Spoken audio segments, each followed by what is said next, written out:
Okay, so right here there is some adhesive residue from a sticker that was probably here on the store when it was new. They peeled the sticker off, but there's still residue left.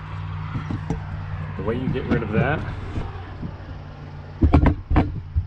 is usually pretty simple. I've already cleaned this window once, but you get that area wet again. And take your razor, very carefully, go over the area.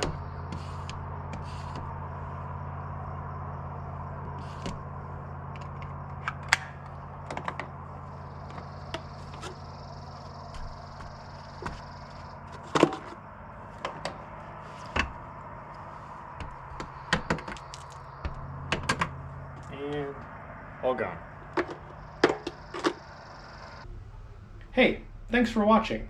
You know, this video is actually part of a free online course that I've made on how to professionally clean windows.